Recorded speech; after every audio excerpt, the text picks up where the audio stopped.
Good morning, class. Okay.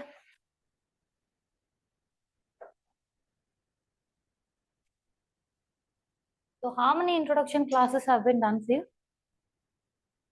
One only. Which is that? Just orientation. So this is your first introduction to a subject, right? So today we will be starting with your Indian Politica introduction.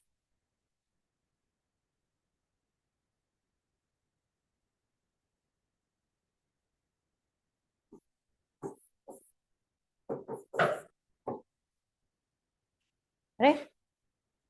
See, in orientation, you have come to know by now, there is prelims, mains, interview. Now, there are certain things you have to know about your UPSC subjects. Okay. What are those means? Now, there are certain subjects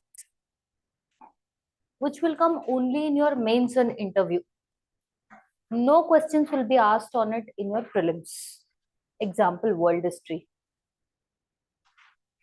Understanding? Now, there are certain subjects which will be coming in all three of them, and in all three of them, it is a major chunk. Example, polity. In your entire UPSC subject preparations, okay, there are certain subjects where you cannot miss out, leave out, or this is considered one of the core subjects. Okay, under the core subjects, one important one will be Indian Polity. First and foremost, I'm telling you, you are not discussing just about polity. You are discussing about Indian polity, which means any polity news, it will be only from India perspective. First thing. Second thing, polity does not mean political. Political news and you are strictly opposites. Understanding? No political news is important for UPSC preparation. Do not waste time assuming polity is political. Which prime minister told what, which chief minister told what, which home minister told what, none of those is important for you. Okay, that is first thing. Now,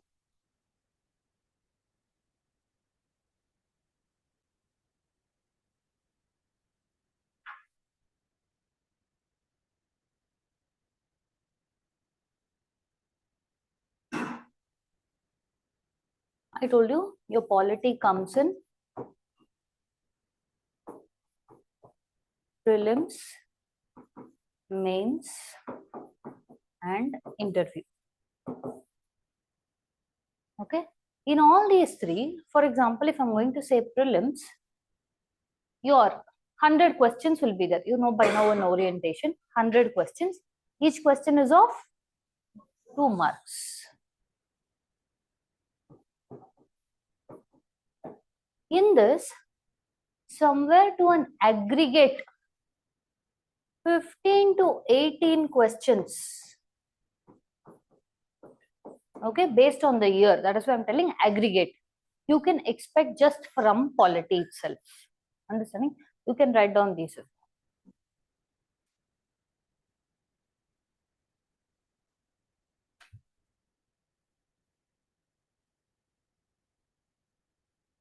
So which means what? Roughly 25 to 30% of your prelims paper has polity related questions.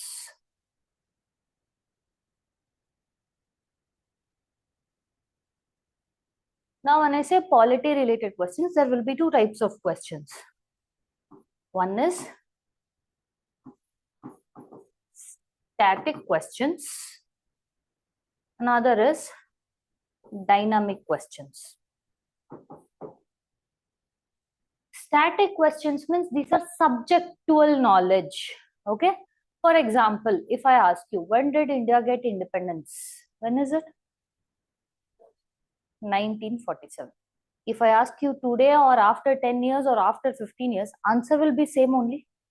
So these are called as subjective questions. Nothing changes about them. They will be like that only. Understanding? Now, if I ask you who is the present Prime Minister, who is it? He is only the Prime Minister. You can't tell no Narendra Modi, I don't like, I'll tell Amit Shah. You can't tell that.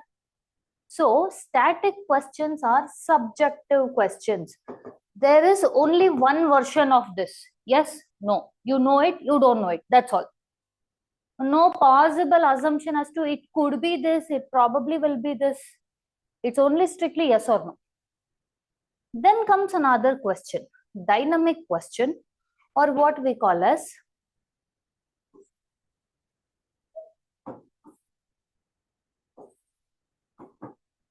current affair based question.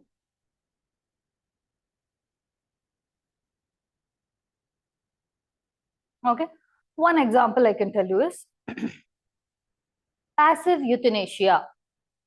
Recently, it was allowed in Harish Rana case. Do you think it will be allowed in all of the cases, or should a legislation be allowed with regarding to euthanasia? Now, for most of you, what I'm talking now would not make sense because it is just in current affairs. Something that is happening right now. So, which means for your current affairs, let's say you will be taking up exam, prelims exam next tentative year. So, from now up until what happens 1 month before the exam, that is your current affair. So, what do they ask means 1 year of news which was in relevance.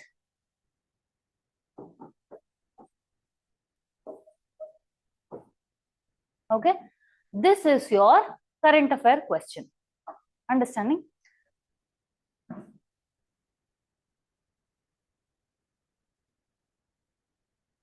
So, prelims pe you have two types. But all those they will not differentiate and ask this is a static question, this is a current affair question. Here they will just ask in total average of 12 to 18 questions based on the year. Clear? So which means it is a large chunk of questions which is asked. Second, in your mains, how is your polity there?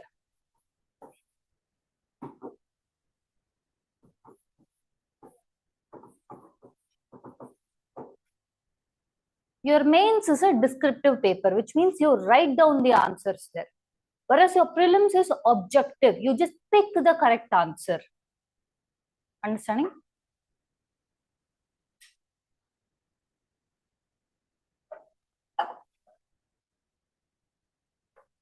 In mains, your polity comes in GS paper 2. Okay? In this GS paper 2, the entire total marks is 250 marks.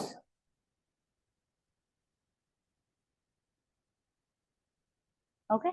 Roughly from polity, how much questions will come from GS paper 2 means 80 to 120 marks.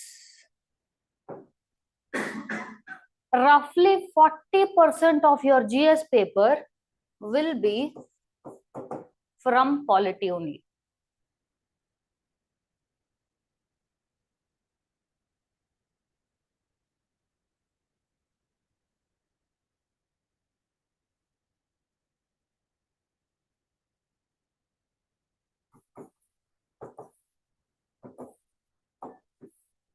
Next is your interview. Interview is your personality test.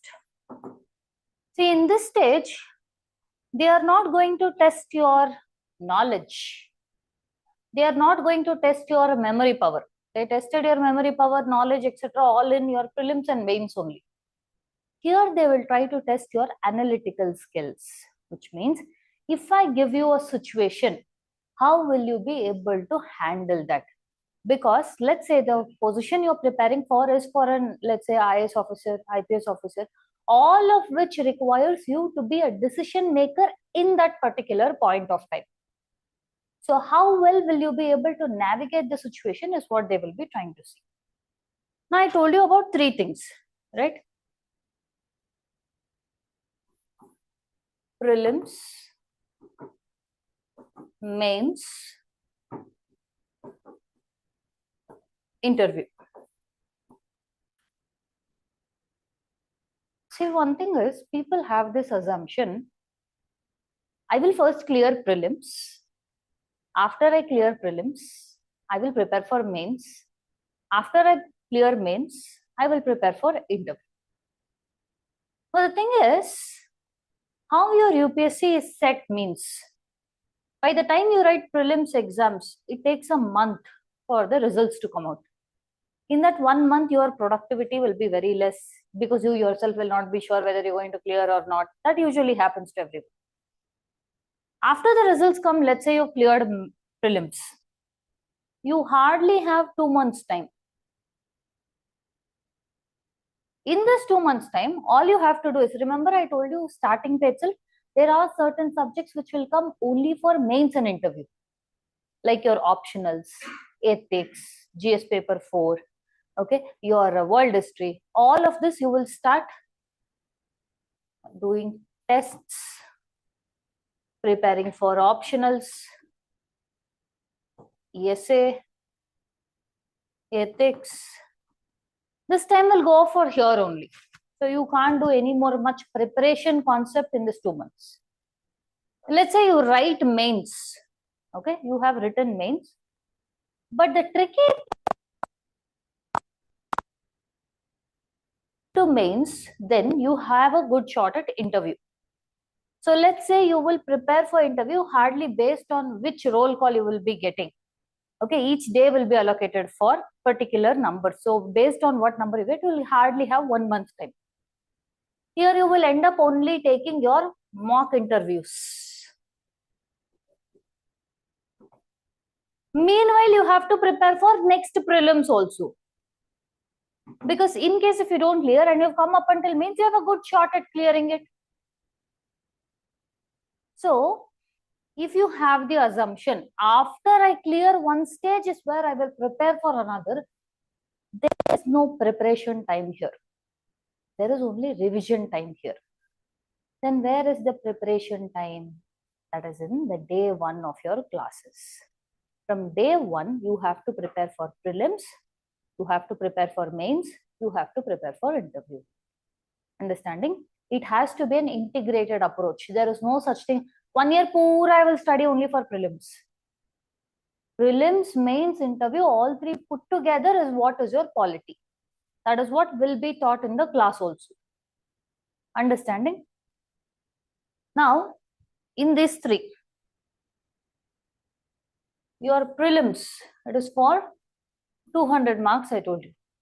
But prelims ka marks is not considered for total marks. Finally, you have to get one rank. Now, outside this classroom, you will see a huge number of board where below everyone's name there is a rank. So, if your name has to come in that rank, means you have secured a position, government job. But if your name has to come into this rank, you have to secure some marks.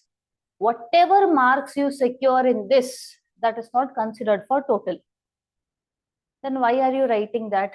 Just to go to the next stage. So I always tell it in all of my classes, learn the rules of the game before you start playing the game. Meaning, cricket pe bat and ball is involved. Yes or no? They play with a bat and a ball. Hockey pe also they involve a bat and a ball. Yes. Just because there's a bat and ball, you can't go to cricket match and start playing hockey games. Same is where with your UPSC. First, learn what UPSC is asking. Simply people who sit and attempt the exam will not clear. They have to know what the exam is. Then only they have a shot at clearing exam. Meaning what? Prelims is, let's take 8 lakh people will apply for prelims. People who are serious aspirants also will apply. People who are non-serious also will apply. Just by fluke, I may get it cleared. Inky, pinky, ponky, I'll get it cleared. Something they will think and they will put. So here, what they are trying to do is, I told you prelims is objective. You just have to pick the correct answer or eliminate the wrong answer. That is what I told you. But in reality is, you are not eliminating the wrong answer. UPSC is eliminating you.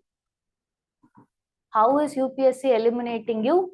They reduce this 8 lakh competition to just mere 20,000 in mains. which means they are eliminating the non-serious aspirants. So for this stage, they are not considering that marks for your total ranking. Understanding? Now, let's say 20,000 people write mains. Let's say some percentage of people entered by fluke. This stage you may enter by fluke, but this stage you will not cross without clearing the exam. So what happens? From this stage to this stage, hardly 5,000 people are picked.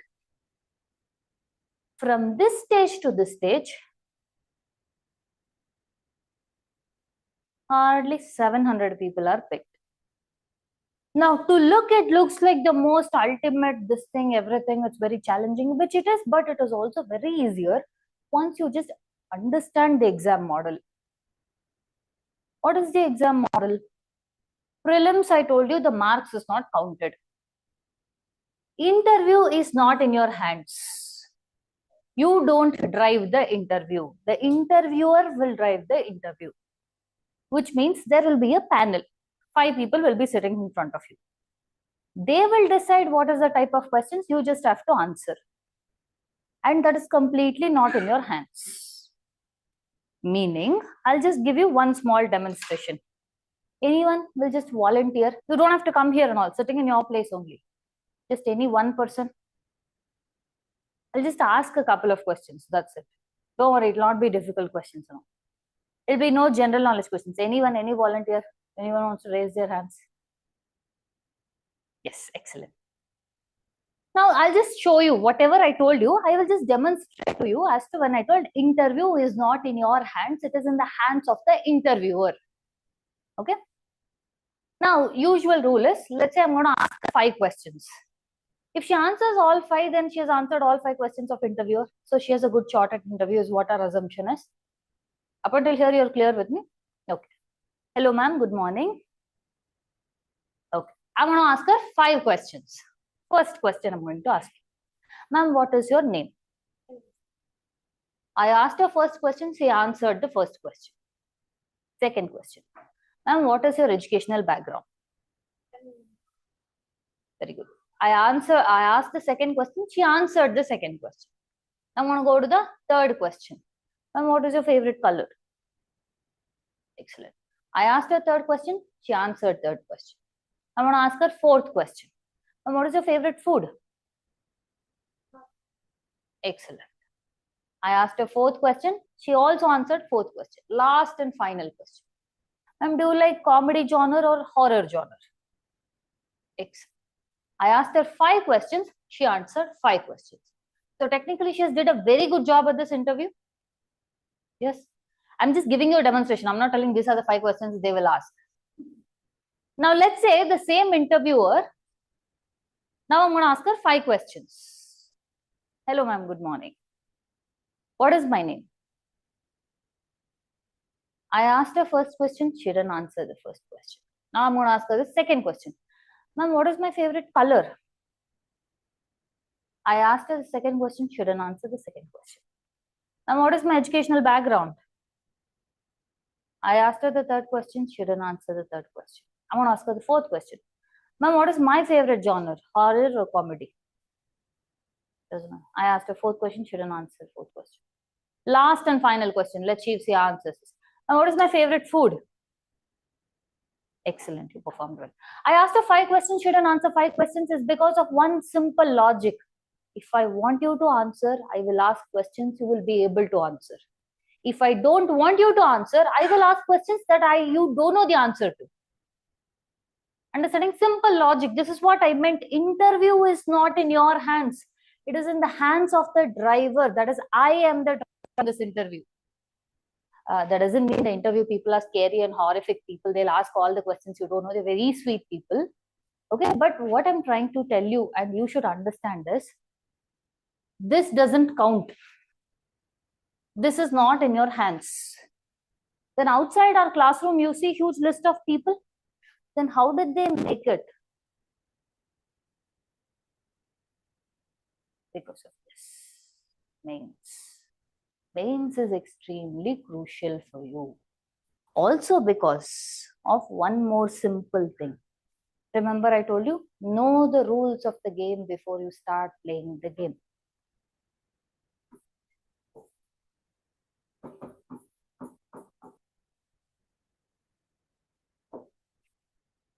In mains, okay,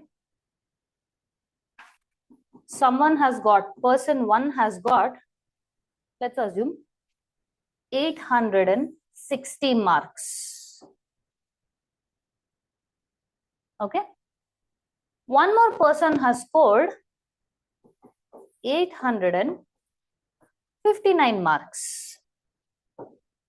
From person 1 to person 2, how much marks is the difference? 1 mark, just merely 1 mark.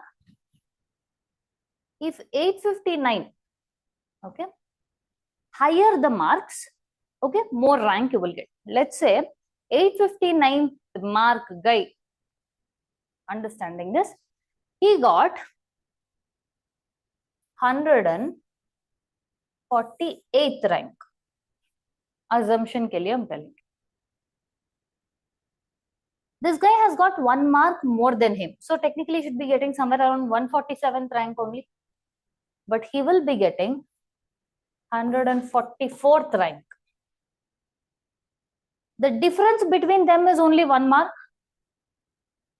But the rank is 4 rank, he is ahead of him. Let's say in this year, my cutoff is going to be only at 144th rank or at 860 marks. Who is getting in? He is getting in. He lost it. By how many marks? There are many people who have lost it because of 0.5 marks. Which means even a single mark matters in mains. Which means when we teach the content in class, now I am speaking about polity. From day one, how the class will be taught means, first and foremost, you will be given an entire introduction of this subject. Then let's take one topic is preamble. Preamble ka content will be taught, okay, but we don't stop here. After this, we will do all the prelims questions which have been asked in the previous years. Okay, why the previous years? When for example, if I'm taking your class, I will take all the prelims questions from 1993. Logic is simple.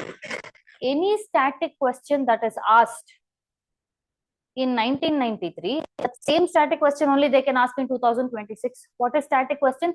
India got independence 1947. That only will be the answer forever.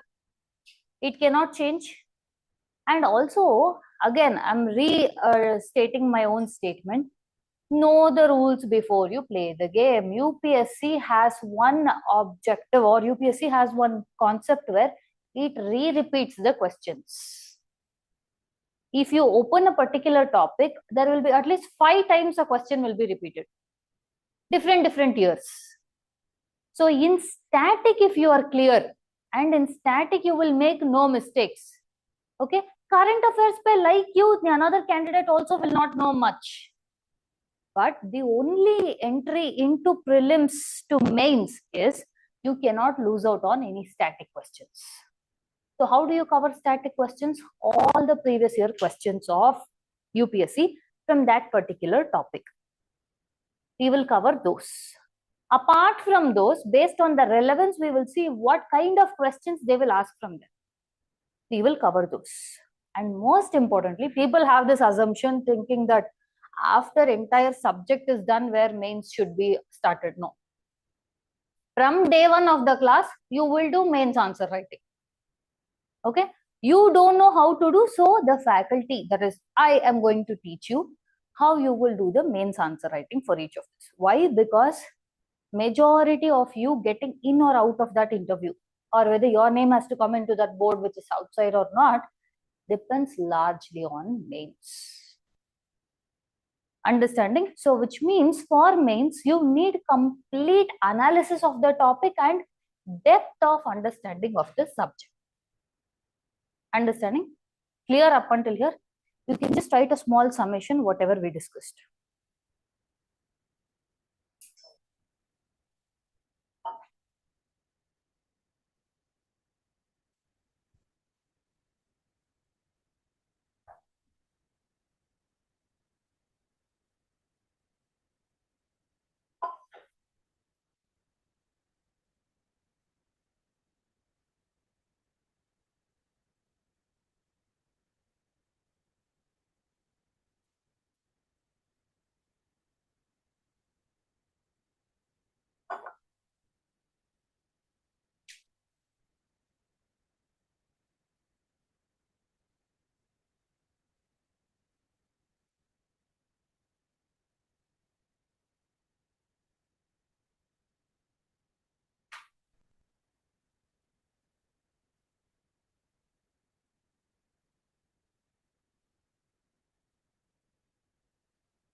Done.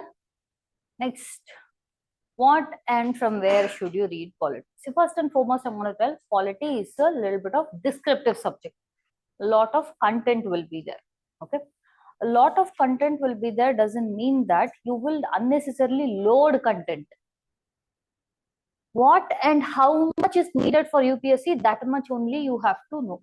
See, when I tell you this, don't think like there are certain students who will be over enthusiastic. Understand, again, same things I will be repeating in the class throughout. You have to know the rules of the game before you start playing the game. Lot of subjects are there. History, geography, polity, economy, IR, world history, lot of these things are there. If you have to secure good amount of marks and your name has to be there in the list, final list means, you have to know one clear thing. You have to keep that mindset from day one of class. I am sitting in this class for one purpose only. What is that? I have to clear this exam. Which means what and how much I need to know for UPSC, that much is more than enough. You don't need masters in each subject. That is wastage of time and that is not what you're here for. Strictly fix your goal. I am studying this for UPSC. If I study this, will it help me for clearing UPSC? That is how you should study. Okay, don't go into the mentality, I will study too much, I will get too much knowledge, nothing will come. You go sit in mains, for many times students, they will go blank is because too much of unnecessary and unrelated content. That is not needed for you. See, your graduation level, whatever you had mindset, that is separate. Here, you have to field your input and output. Meaning, how much percentage and what content, if I study, that can be effectively brought about in my mains. The people whose names are outside have only one logic. Not maximize the content. That is, do not just read every possible thing in the market. Minimize the content. Stick to trusted source. Maximize the output. Because see, whether you want it or not, this is your UPSC is not just another exam. It is called mother of all exams. Not that it is difficult, because it needs smart work.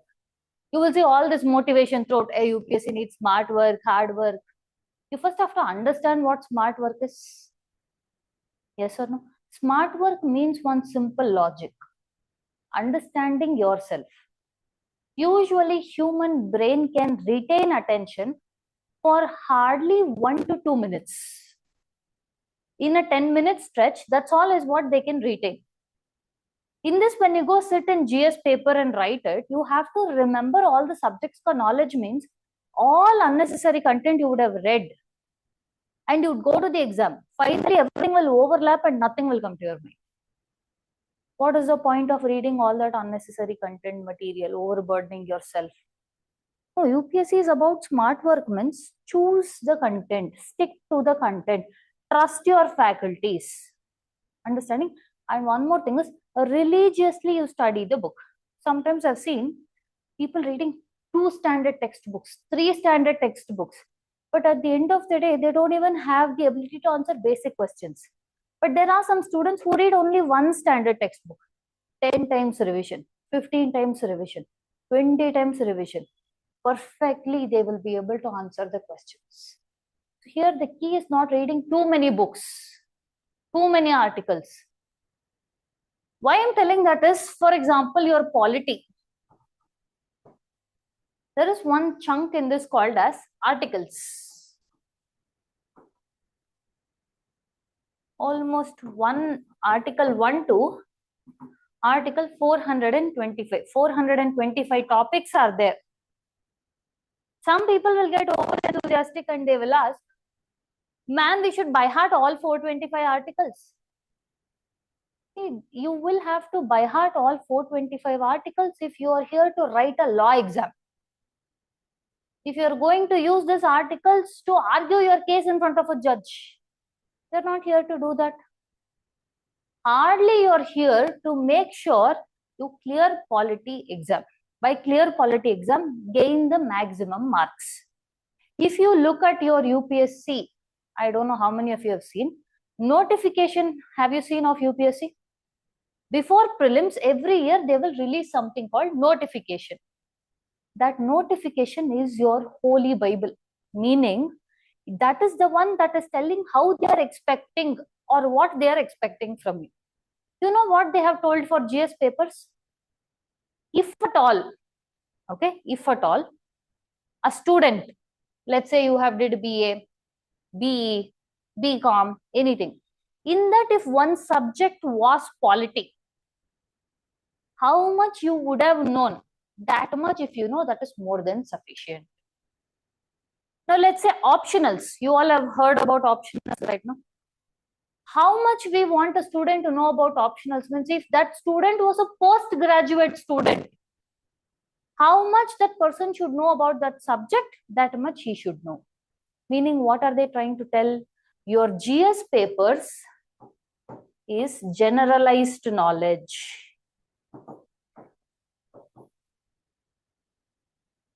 Generalized knowledge means just normal current affair or a basic person having a knowledge of how the world is running, that much is sufficient. When you go to your optionals,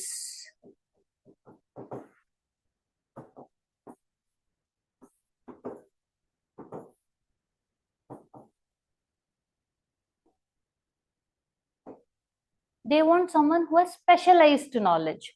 Optionals are just 2 papers. People confuse this. They make GS into specialized, they make optional into generalized. Not necessary. Keep simplistic things. Follow only what UPSC tells. Don't go above and beyond and do something ridiculous where it is against what they are trying to tell you. The people whose name is outside is all one simple thing. They understood these rules well. So the difference is this exam is not difficult. This exam is easy. Only thing is you have to understand the exam. Understand what they are expecting from you. Understanding? You can write on this.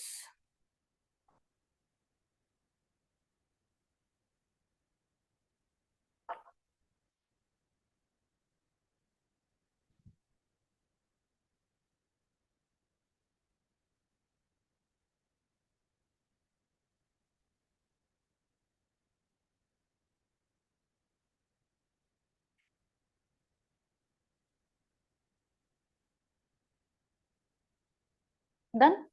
So that being said, what are the sources you should study for polity?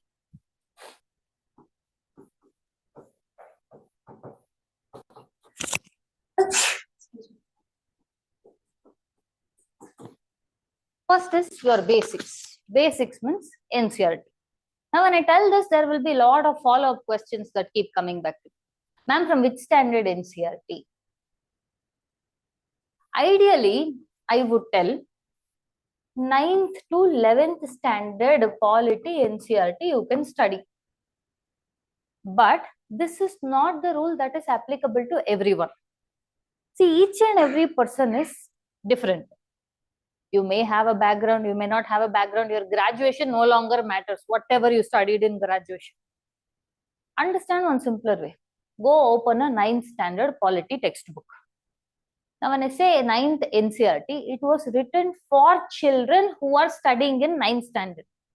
Okay, it will not be too complicated. Let's say you study 9th NCERT. You don't understand much. What is the logical thing you do?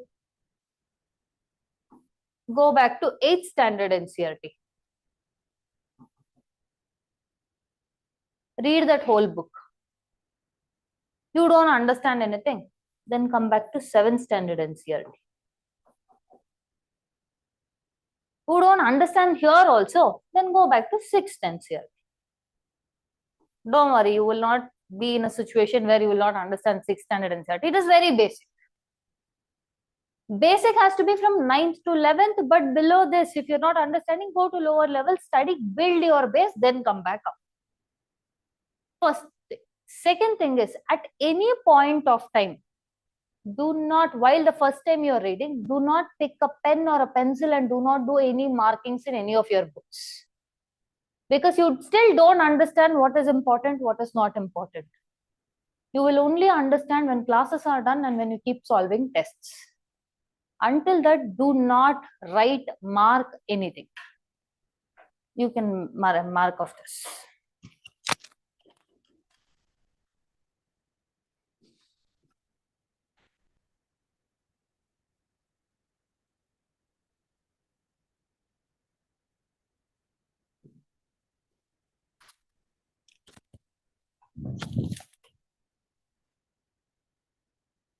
Done?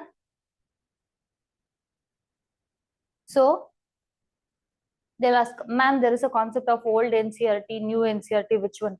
Again, NCRT is same only. For these children, they are not going to give any current affairs. They will only give India got independence 1947 things. To read an old NCRT also doesn't matter, new NCRT also doesn't matter. One more question they'll come asking. Ma'am, should I read it in digital content or physical content? If you like to read NCRT in digital form, that is in your laptop, screens, iPads, tablets, read it in that. If you have physical form of books, read it in this. Your reading is what is important. How do you read it? When do you read it is not needed.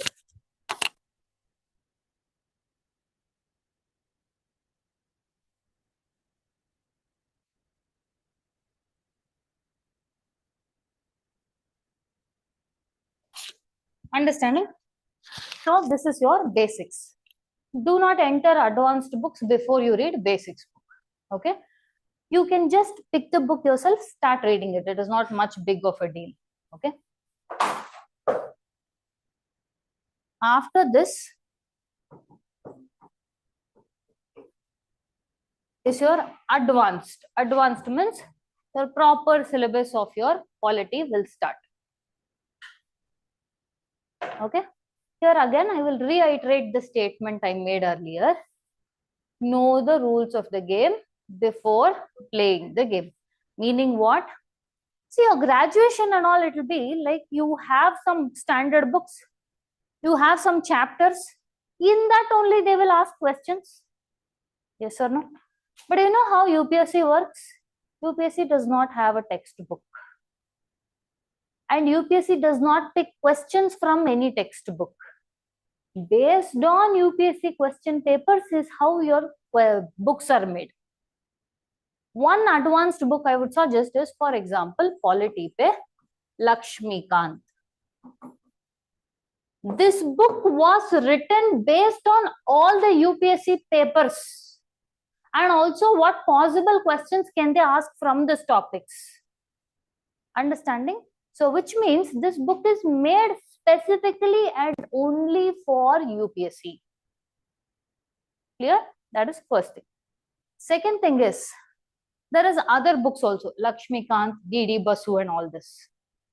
I would suggest, people will think, if I read 2 advanced textbooks, I will get too much knowledge, then I told you what will happen. At the end of the day, you will forget everything and everything becomes useless. Stick to one book. This is secondary. First is your class notes. Because your class notes is comprising of all 3 levels. Prelims, mains, interview. Understanding? So all that holistic knowledge plus coupled with Lakshmikant and multiple times revision of this. I dare you, why you will not clear polity? It is the most easiest subject, provided you do simple thing. What is that? Follow your class notes, substitute it with your advanced book, do multiple times revisions, take mock test. There is nothing difficult about this subject at all. Understanding? This is having all your static subjects. Then for current affairs,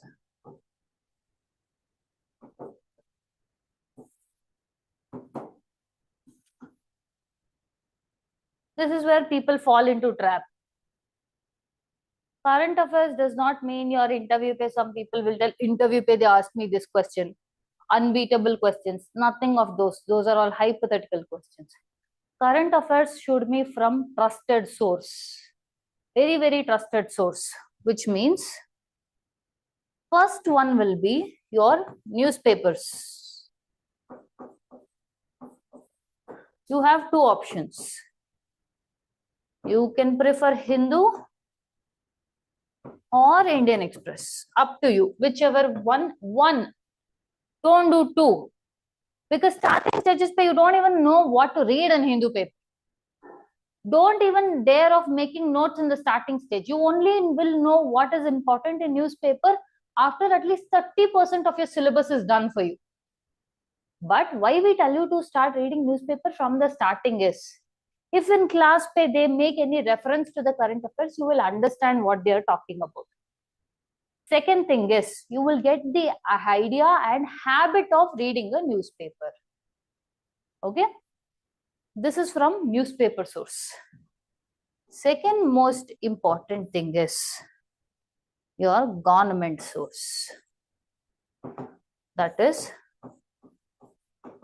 PIB website, Press Information Bureau.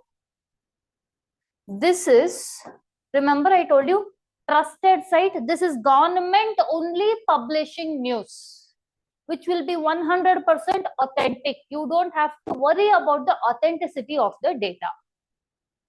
Understanding? So this much is more than enough.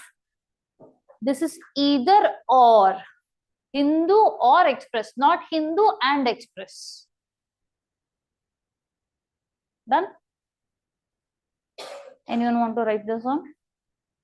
You've done? Okay. Next. Sources are these many only. Above all this comes your class notes, because it will be having all the elaborate detailed concepts along with mains, answer writing, evaluation and your prelims. Okay. This is for your sources. Now coming to your polity subject. When I started, I used one word.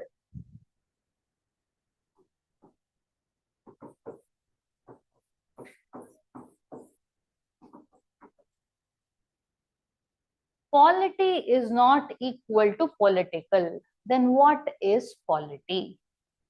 In your polity, all we study about is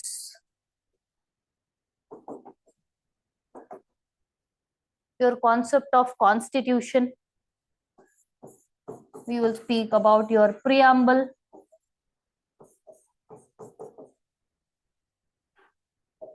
We will speak about fundamental rights. We will speak about DPSP. What these in detail, everything you will be coming to know. So what we are doing now is giving an overview of the subject. You can write down.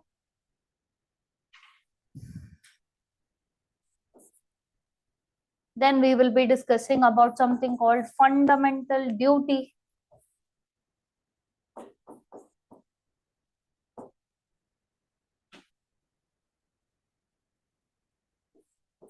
We will be discussing about something called as basic structure doctrine.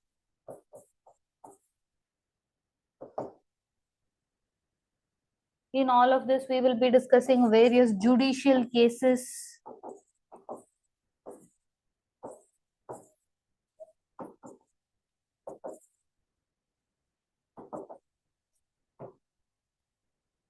Done up until here? Anyone is writing the previous ones?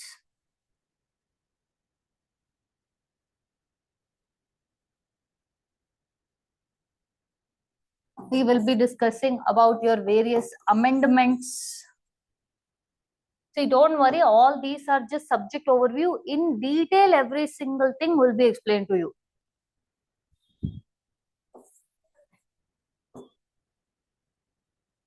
Another question when I keep doing with the subjects, the topics, people ask us, ma'am, I'm not from arts background. You be from any background, it doesn't matter. In this class, you will be taught like from basics. Okay? So that you don't have to worry whatever your background is. We will then discuss about your parliamentary system.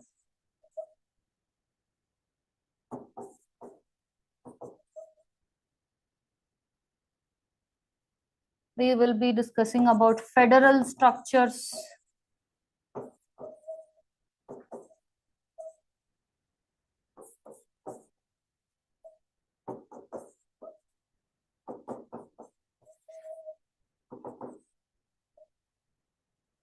We will be then discussing about your center-state relations.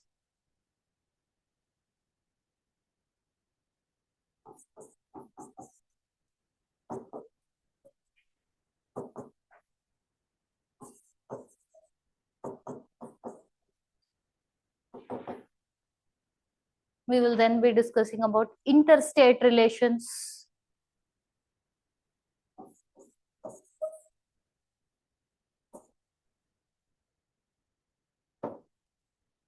We will be discussing about something called zonal councils.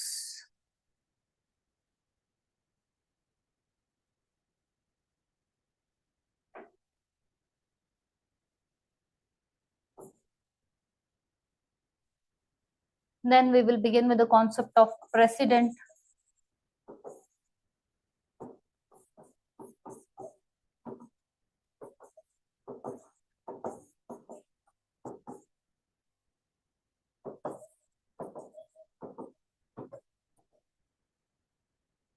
See, in the starting, I just wrote polity is not equal to political, and I'm mentioning president, prime minister, council of minister. We are only discussing what the office of president is. We are not discussing about any particular president. Okay. Same with prime minister, council of minister, governors, chief minister. We will only discuss about that office from constitutional perspective. We will not discuss about any particular prime minister, chief minister, governor, president. Okay, unless and until it comes in current affairs. Clear?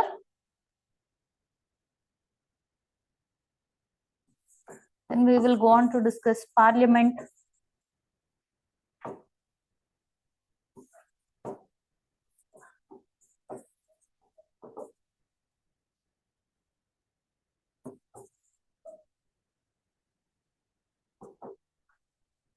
Parliamentary committees.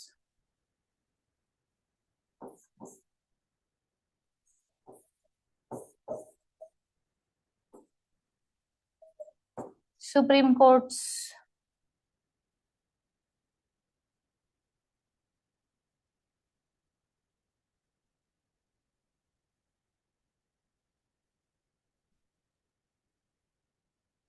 Then we will go on to discuss your state executive, which means governor. Again, about no one governor or any political part of governor. Office of governor. How did constitution mention governor? What are the necessary conditions? Only those things.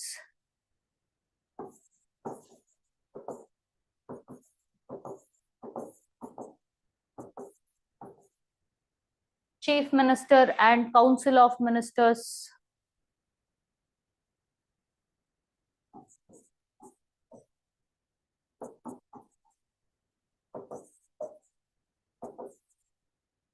State legislatures.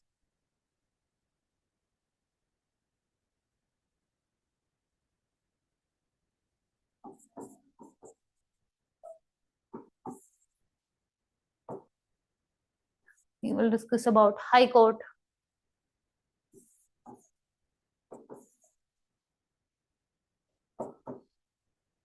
Subordinate courts.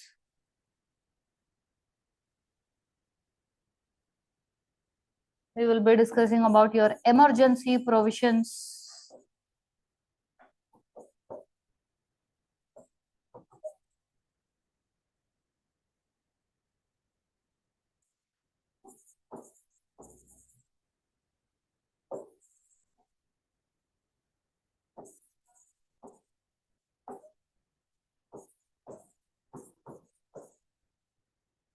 We will be discussing about scheduled areas and tribes.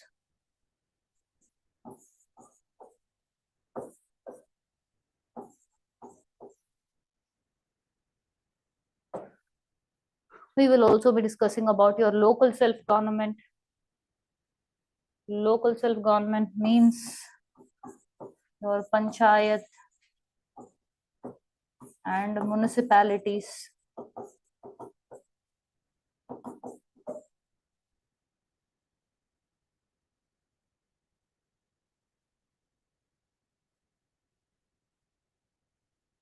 We will be discussing about your concept called as union territories.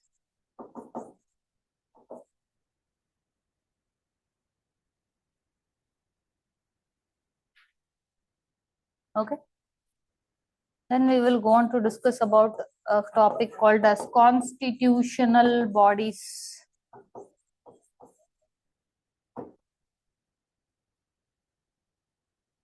under which we will be speaking about election commission,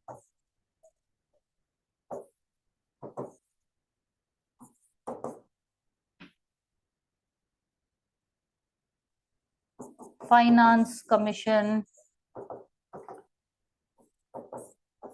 UPSC, the one that conducts your exam, SPSC, and JPSC. What this is all in detail we will be discussing.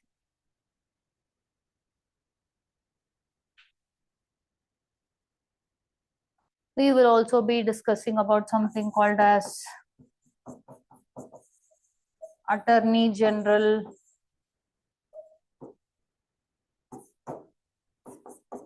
Advocate General,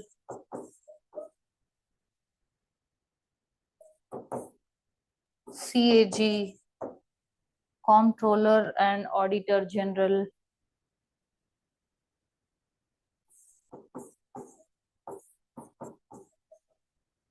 GST Council,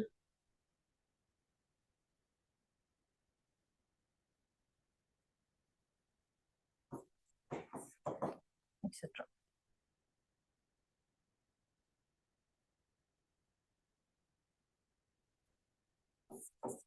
Next, we will be discussing about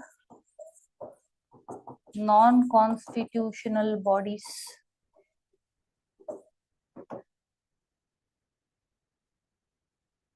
Wherein we will also discuss about Niti Aayog,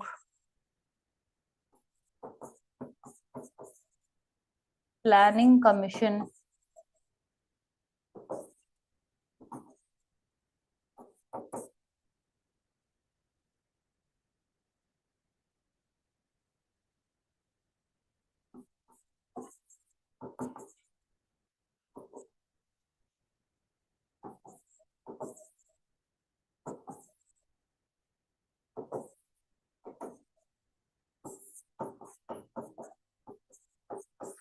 National Human Rights Commission, State Human Rights Commission,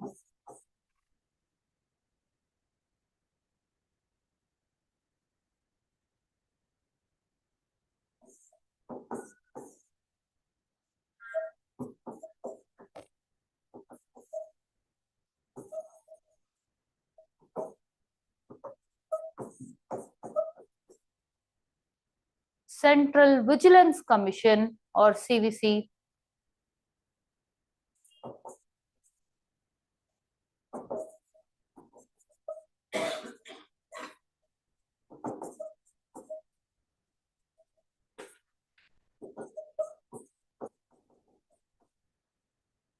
Central Information Commission or CIC,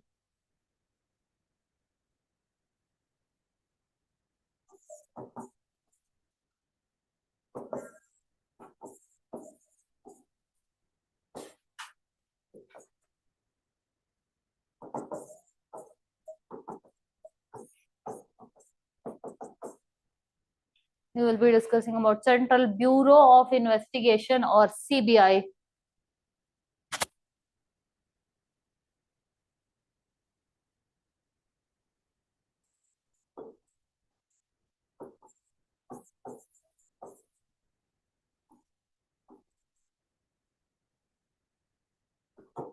ombudsman bodies such as Lokpal and Lokayukta,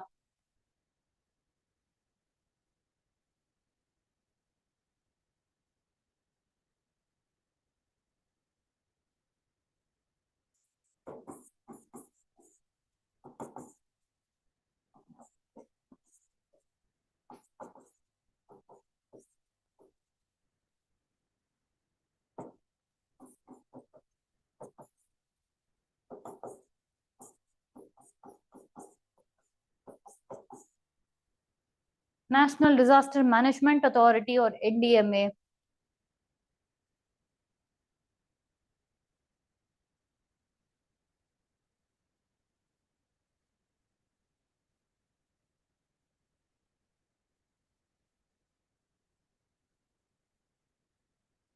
Okay. These are some of the non-constitutional bodies. Then we will be discussing about the job that you are here to do. Public services. This is where your all India service, IAS, IPS, IFS, all your central government services, everything will come in.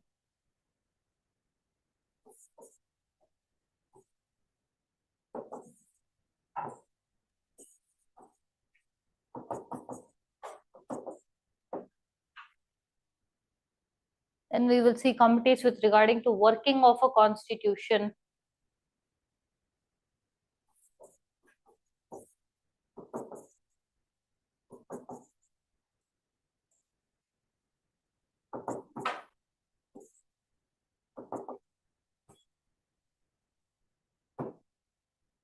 We will be seeing about National Integration Council.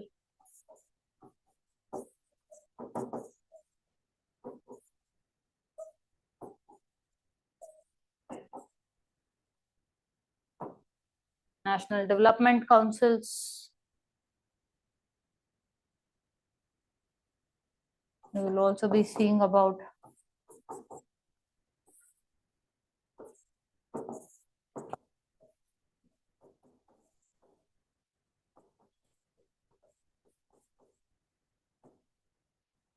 interstate water disputes.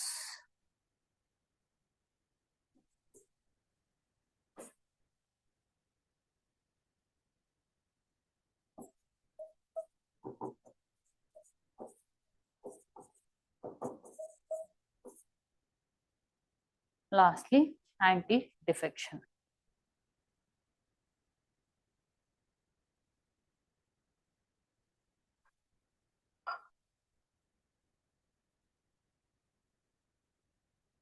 Once go through what and all you have written.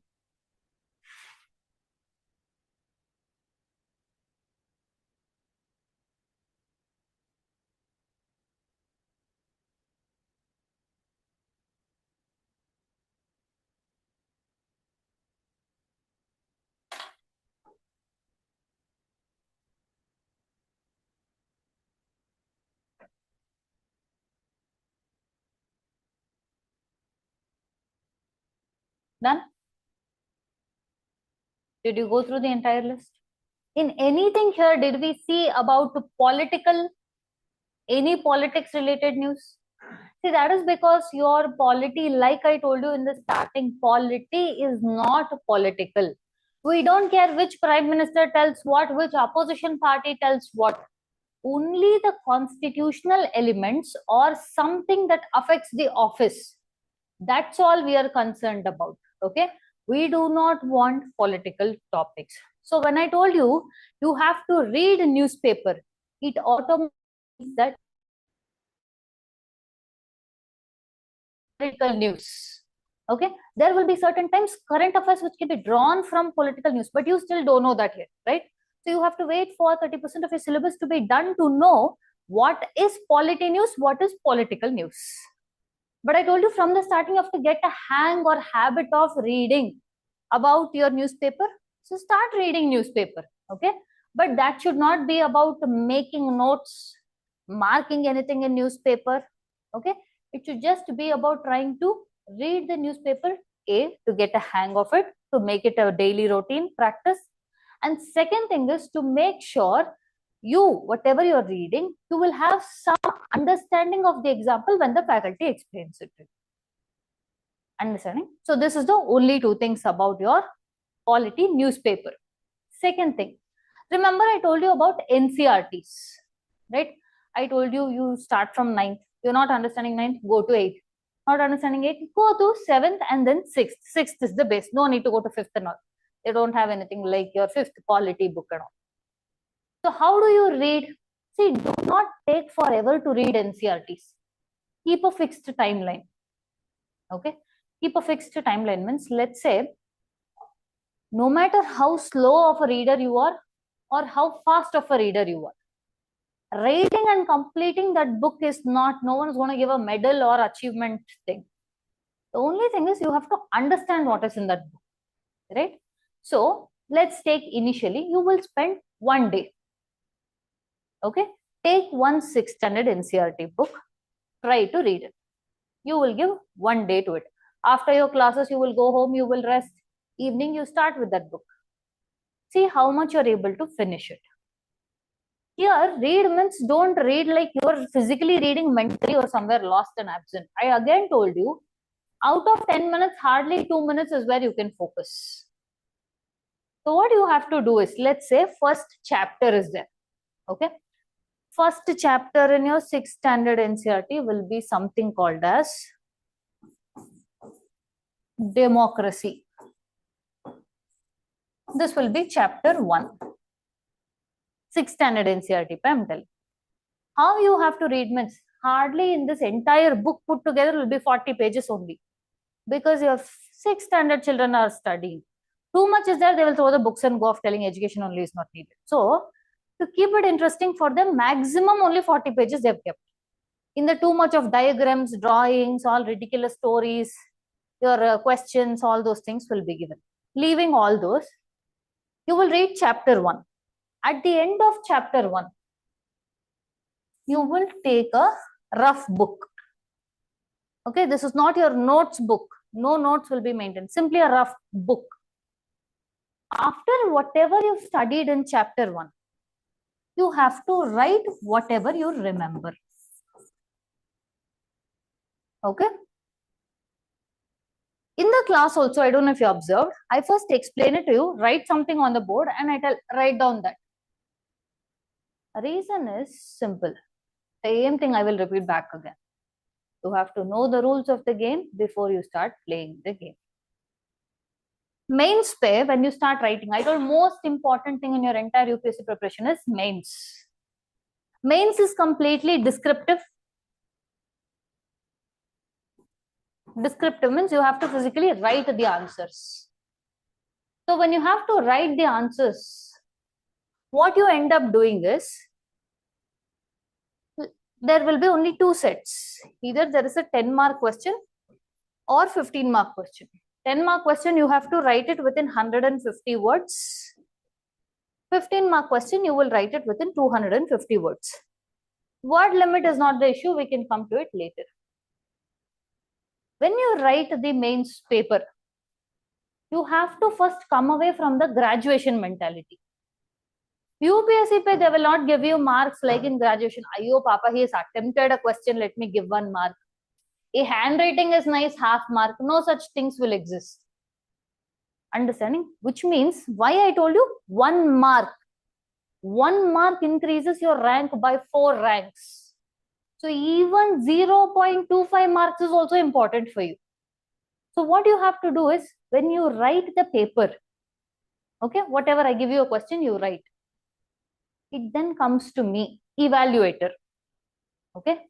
If I read your paper, I have to find a proper structure in that answer, which means whatever you're able to tell me, that should get communicated to me, which means what is needed?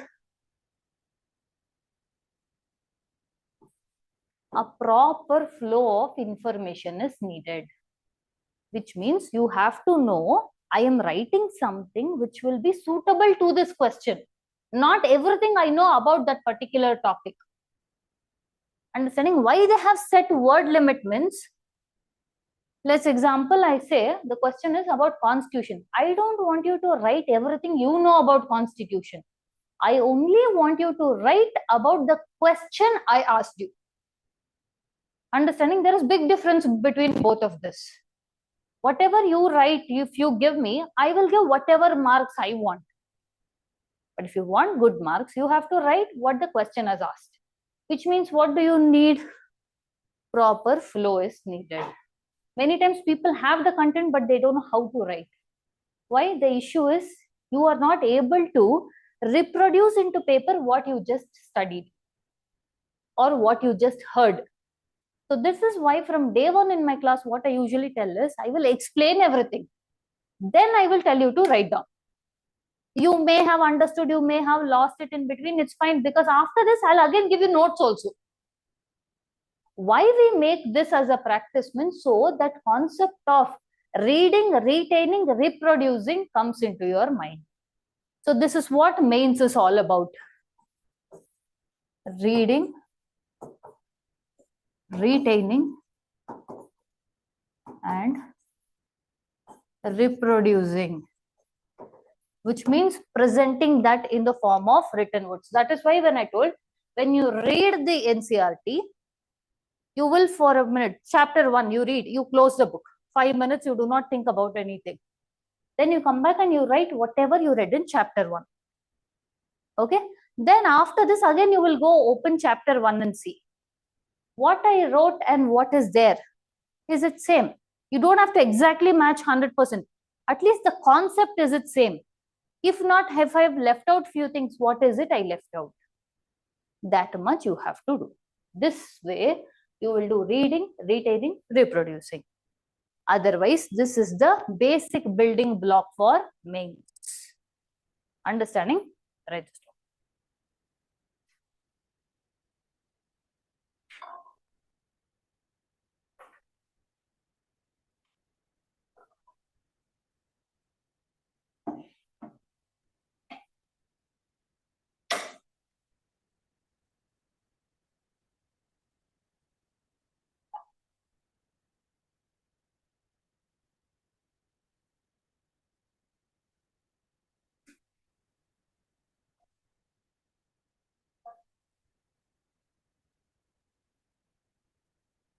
Yeah, sure. You guys finish right.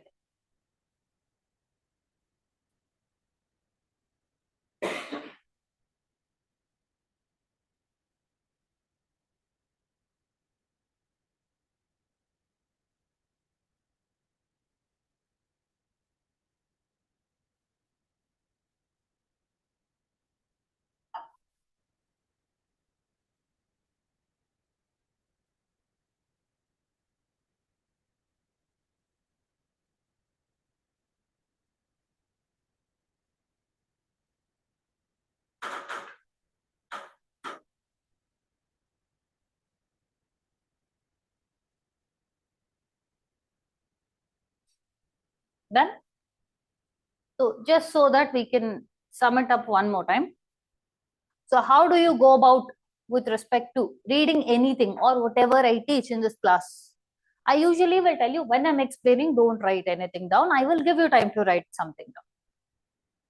First, when I'm explaining, the simple logic is understand this. While I'm explaining, it feels like, okay, you understood everything. The difficulty starts when I tell start writing it. You've understood it, but difficulty comes when you have to write about it. This is where the retaining capacity has to be increased for you. From day one, if you start doing this, by end of 1 year, you will be having enough sufficient knowledge to retain it for your GS paper. When you go sit to write in mains, you will have all the content there stored. Whereas if you only listen and I give you notes in my version, you only have fixed materials. When I tell write down, you will write down in your own language, in the way that you will understand. When you read something and write down in the way that you speak, you understand, you retain that longer. The more you retain, the more chances are that you will not forget. See, mains is not about what will I write to a question. Mains or your UPSC is about what to do if I forget something. Your planning has to be to that extent. Preparation does not mean you will prepare only for success. You should prepare to make sure you do not fail. And if there is a chance of failure, let's assume you have forgotten a question. How will you still get marks in that question? That is the amount of preparation that is needed. First stage for that is doing these things. You go home today, again, not today itself, whenever it is that you will pick one 6th standard polity book. Okay, only one book is there. Hardly 40 pages that book is. You will read chapter 1. Chapter 1 is your democracy. That will be some 3-4 pages. Read the book, entire book. Close the book. 5 minutes, forget about it. Take one rough copy. I don't want you to write down exactly what they told. That is not needed. That is not relevant. That is not good. What you understood from that chapter you read, write that down. You should write down in such simple language that if I was to go and give that book to a 10th standard child, the 10th standard child should understand what you have written. Understanding simple language, not complicated language, because simple is always the best thing. Eventually, as we keep going to higher standards, you will know how to make adjustments, alterations. But first, the basic step is you have to retain. Once you grow this capacity, you will be ready for mains answer writing. Why am I stressing so much for mains? Because I just explained you, prelims marks are not counted, interview not in your hands. So which will get you to your UPSC? Mains. So your preparation when you sit in class, it should not be for prelims only, mains only, interview. It should be for all three. Understanding? You understood? Okay. Clear up until here? So the basics are important. When I say basics, it's not just the basics of subject. Basics of you building the way you read the subject is also extremely important. Now, what I told you for your chapter 1, when we start advanced topic also, first one is making of the constitution. I again tell there also, once I'll explain everything, I'll tell you write it down and then I'll give you notes also, which means you have the content you have heard, you have the content that you wrote, what you understood, and you also have the perfect finished content in the form of notes, which you can do it in answer writing. Understanding? So, your golden rule for mains is read, retain, reproduce. Put that highlighted again and again. I'm stressing you. It is extremely important. You know this.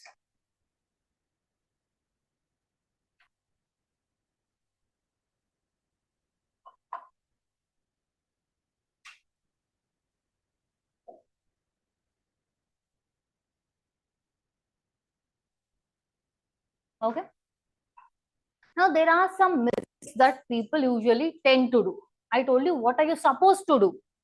Now, I'll just tell you what you are not supposed to do in your entire prelims preparation, mains preparation, or interview preparation. Write on one small subheading, mistakes to avoid.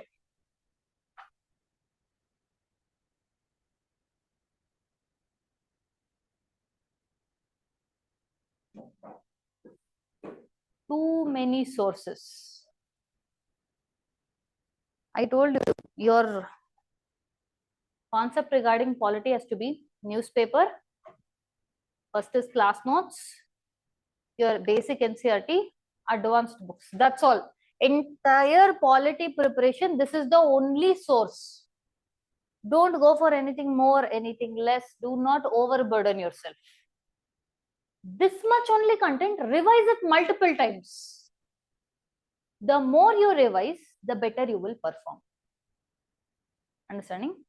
Second most important thing, more than reading, what is important means retaining. How will you retain? Through previous year questions. Previous year questions for both prelims and mains. So, ignoring PYQs should not happen. This is the second point.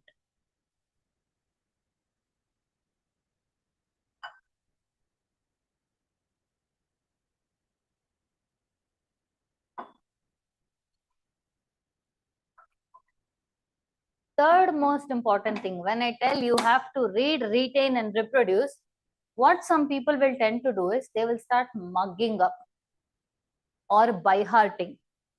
No mugging ups here. I told you, if you read a passage, you have to just write down what you understood about that in simple language. Understanding will come a longer way. Mugging up will be forgotten in another 2 days. Okay? Mugging up of concepts, mugging up of context, mugging up of previous year questions. All of that is wrong. The more you mug up, you will only retain it for very short duration of time. But you understand, you retain it up until the end of your exams. The third point will be mugging up without understanding.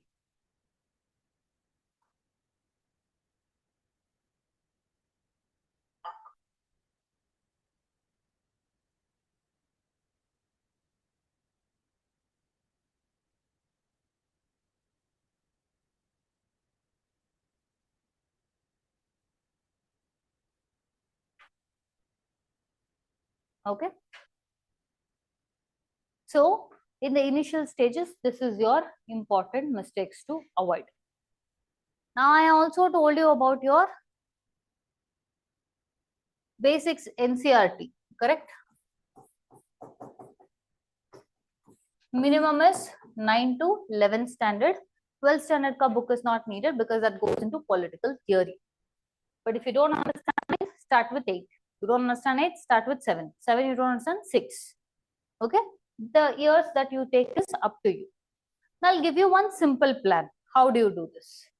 It should not be like today you will read one book, you will leave it for another 1 week. Then somewhere after 1 month you will pick second book. That should not be there. Golden rule of prelims is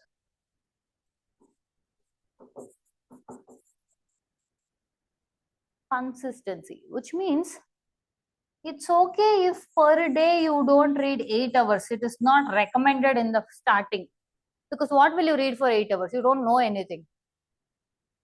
Some students have this concept where out of enthusiasm, first 1 month, every day, 8 hours, 10 hours, 11 hours, 12 hours. I've seen students coming to me telling, ma'am, I'm just able to be awake only for 18 hours. I told you will not live past 1 week if you're only being sleeping for 6 or 5 hours. Because what the student ended up doing was 1 month, 2 months, did everything properly. 3rd month, complete burnout. Didn't do anything. We do not want the concept of you reading 18 hours, 19 hours. Even per day, 2 hours you're reading also. Maintain that consistency. Next day, no matter what happens, you're suffering with fever, you're suffering with cold, you don't feel like it, you're upset, you're emotional. Emotions, feelings should not have any effect to your studying. You feel sad, study polity. You feel happy, study polity. You feel nothing, still study polity. That is called consistency. Feelings is not equal to preparation. Feelings are there. Acha, okay, you be here, I'll finish polity and then I'll come back to you. That is feelings. Okay.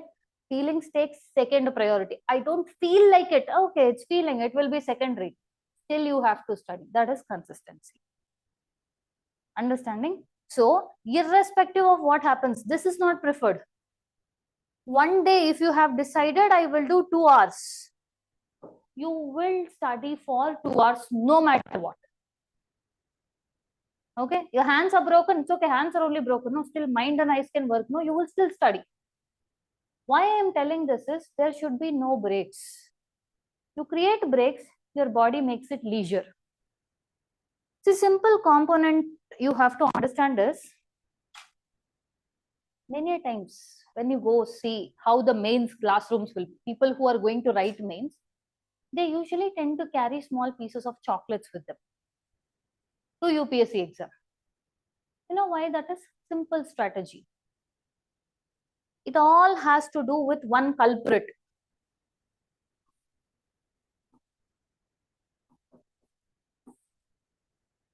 Biggest culprit, this guy is, and biggest actor. So one thing about your brain is it operates entirely on your sucrose molecules, sugar. It does not like spending energy. Now let's say if you're going, suddenly you face with some kind of situation that puts you in a complete self-awareness stage. You will become almost, your senses will become double activated. That is where you get that concept of feelings. I feel fear, I feel pain. That feel concept will become highlighted because this guy will showcase this is what is happening. So I'll tell you how exactly your UPSC prep happens. You will have one big booklet. This side few questions will be printed, this side few questions will be printed. First question, second question, third question, this will be in English. Same questions in Hindi will be printed here. Like this, you have to keep on going. Let's say first paper, second side, third side, you have all answered. By the time you have come to fifth side, or let's say you have answered 20 questions. Let's assume, bad luck has it, that you don't know first 20 questions. When you don't know first 20 questions, your mind, because you're exerting, you're constantly trying to think, you're spending sugar molecules. This culprit is there, no? What he will try to do is to make you avoid spending sugar molecules. he will create this effect. I don't know anything. Don't ask me anything. Everything I have forgotten. This artificial state it will create as to you have forgotten things. Okay, it doesn't like working hard. Brain is one lazy fellow. When you're running, let's assume I'll tell you, you have to run from that road end to this road end. And if I just tell, it's good for you, run. You'll be like, I'm tired. By that 10 minutes itself, you'll be telling, I'm tired, I can't do it. Why? Your brain is spending sugar molecules. Now it doesn't like it, wants to conserve it. Now let's say I will tell, tsunami is coming. If you don't run fast, you will get submerged and die. With all effect, you will run to the end without even thinking of exhaustion, without even thinking of excuses this guy gives to not spend energy. Here he's ready to spend. Why? Because his life depends on it. Same is with respect to your consistency. He doesn't like consistency. Why? Because you end up using sugar molecules. That doesn't mean I'm telling eat sugar or chocolates. I'm telling make him work hard. Train him. How do you train him? That is with your consistency. Repeated things, if you keep doing, he gets bored. That is where your feelings will come in. I don't feel like it. I don't understand it. I don't like this.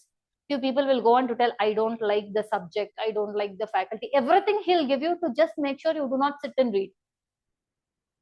But the only difference is, despite all this, you still have to read.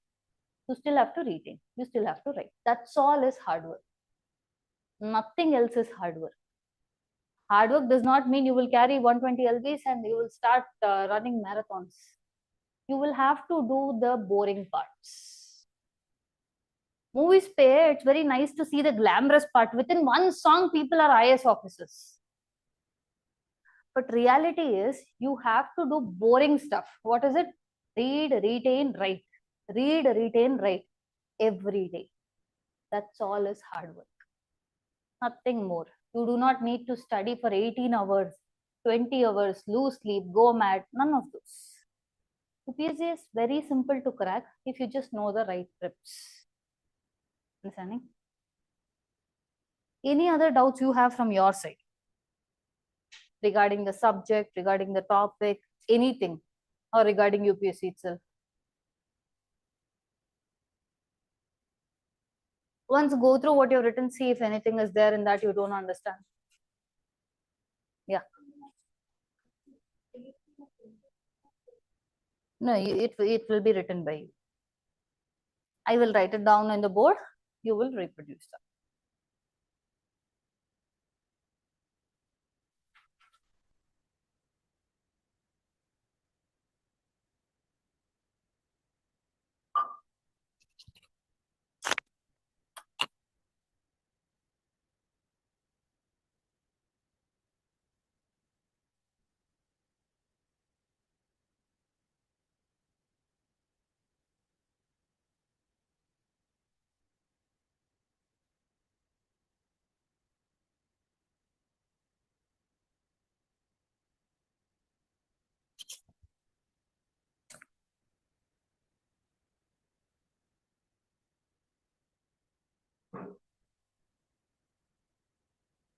Done? Any doubts? Anything you don't understand? Let's do a small 90-day plan for your NCRTs. Write down NCRT plan.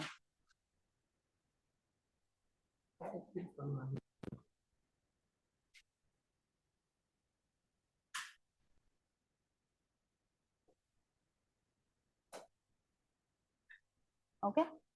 This 90-day plan, when I'm telling, I'm not telling read NCRTs for 90 days.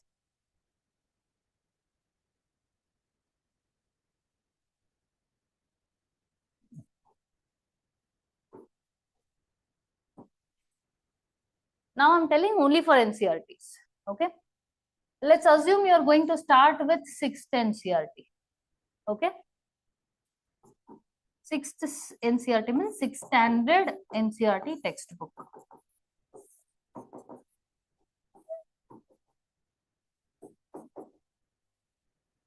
How you will do is, let's say, as and when the standards keep getting higher, the topics also will keep getting more and more advanced. How many days you take to read, that's totally up to you. Okay, but I've told you for each chapter what is the concept you're supposed to do. First chapter you read, close, 5 minutes break, start writing what did you read from that. So by the time you finish 6th NCERT, let's say 5 chapters are there, means 5 times you have reproduced what you have read. To do this, let's say you take 2 days. Up to you, totally up to you, how many days, how many hours, all this is. Okay, I'm just giving one example. 7th NCERT, let's assume same, 2 days. 3. It won't take, it will be enough with one day, but I'm giving example based on you. This also, again 3. You're taking these many days to complete. I'm telling worst case scenario also. No matter how much your reading abilities are.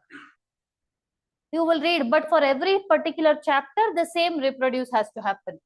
This is first reading.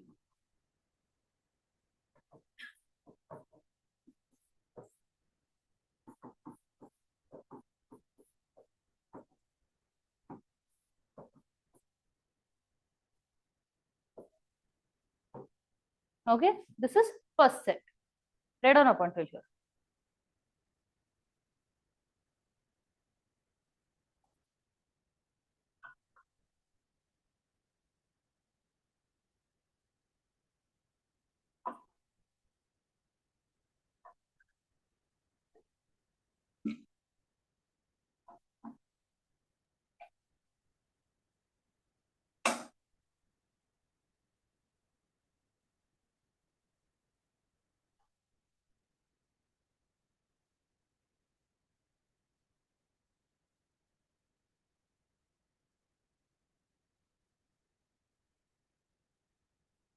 This days, I'm not sticking to it. It's up to yours, your reading capability. I don't know how each of you read.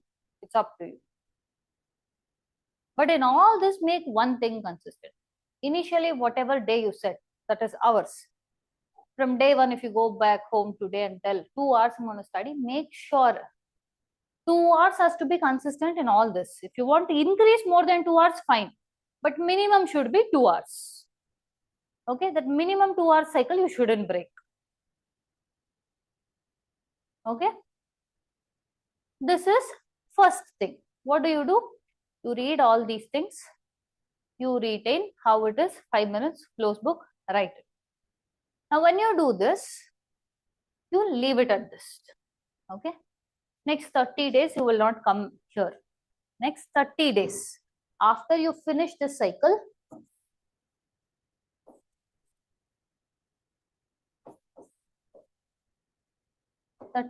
break on this subject. I mean for the NCERT reading part. After 30 days,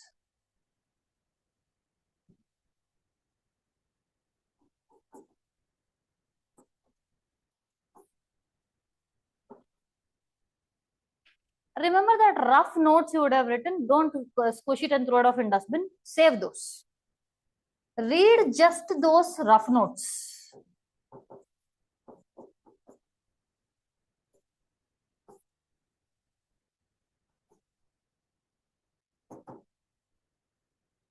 Okay.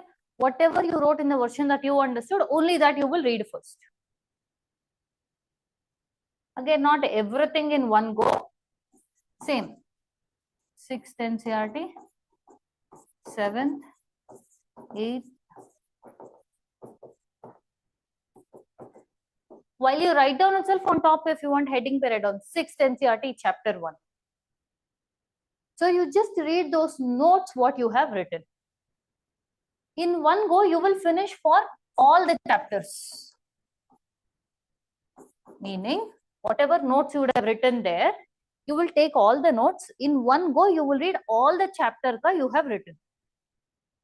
Okay, just read it. Don't write anything here. Then try to see if those things that you studied, it is coming back to your mind. Okay. After that, once, just look at your 6th NCERT book once again. This time, all the chapters. Just glance through it. Okay. See how much of it are you able to retain. Understanding? Same thing you will do for all the standards. Okay? I write this down.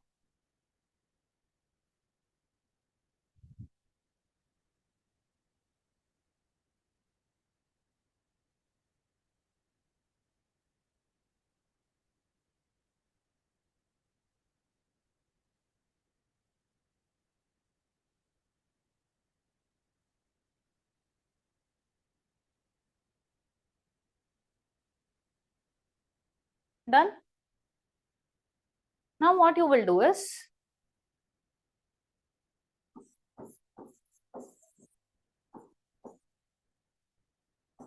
one week you will take a break. Only from this subject. I'm not telling don't do other subjects. Other subjects also you have to do. From this 1 week break, which means other subjects can be bought in. After this,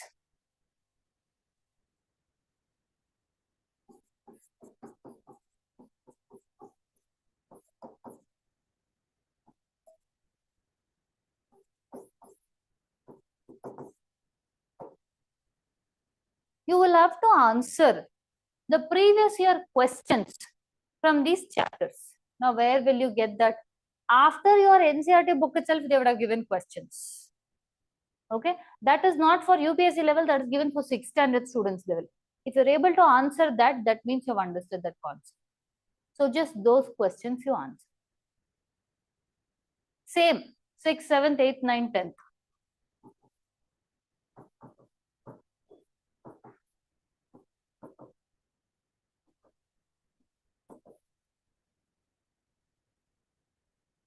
If you have finished like this for polity, after this, you never ever have to go back to NCERT ever again.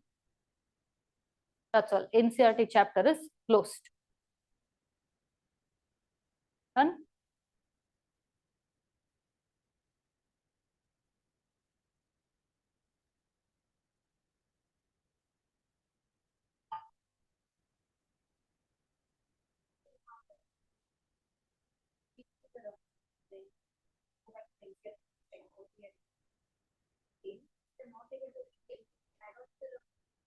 No, you read the content again. You don't make changes to your notes. But as and when each time you read your notes, you keep understanding how much other ways contents are, how much different way of written. You yourself will be able to make out the difference. That difference is what is important. Understanding? After this stage, no going back to NCERT again, ever needed. It will start with advanced topics. Here, your NCERT should not be a continuous process. Throughout, you should not do. Once and foremost, NCERT is done, it's done. It will not come back again. But the one time you read also, you should be able to retain and reproduce that method. Clear? This all is your NCERT.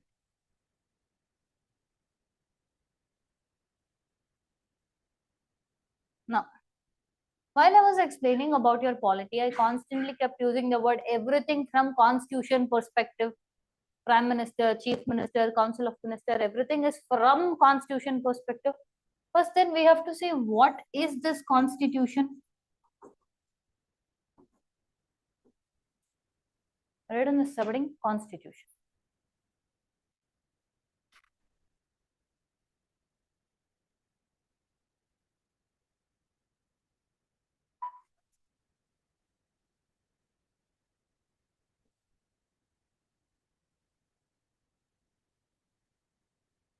Okay. You know what I'm going to do is I'm going to explain exactly like a story, something. You listen to it like a story. Then I'll give you time to write it down like a story.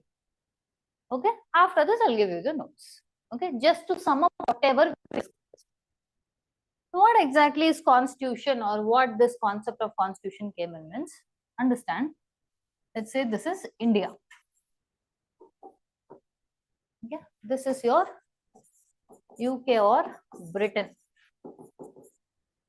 You heard of Britain? Now what happened?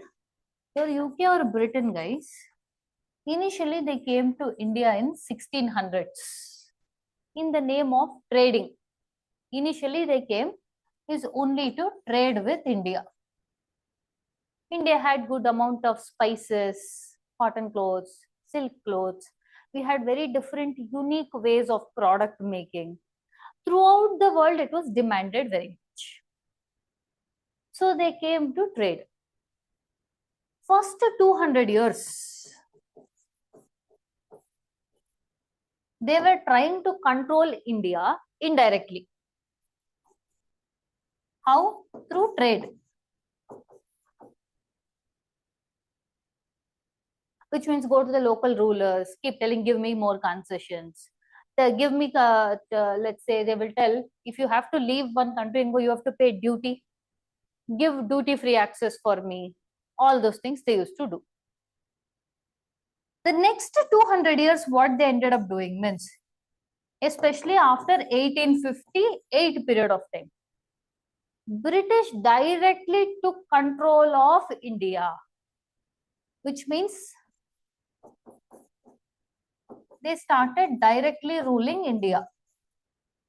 So much so that they even had the audacity to call it as, this is not India, this is British India. Okay. What is British India means? They were not trying to do any welfare for India. All the things in India, wealth, occupation, trade, or with respect to material resources, rice, grains, gold, diamond, precious stones, everything was taken from India and given to UK. Okay. So all the wealth from here was taken and put here. This is what one person by the name Dadabhai Naroji is called as Grand Old Man of India, Indian fellow. He told the British are looting the wealth from us and taking and putting it in their country. Otherwise, they are draining the wealth of India. He told this, and he is the one who introduced the concept of drain theory.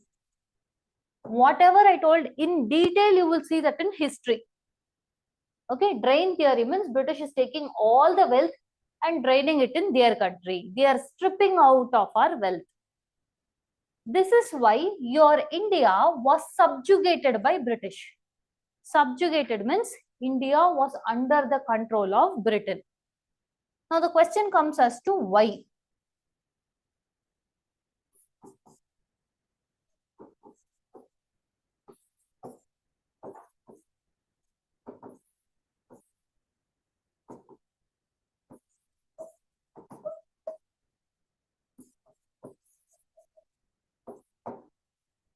Simple answer. No one was there to oppose them.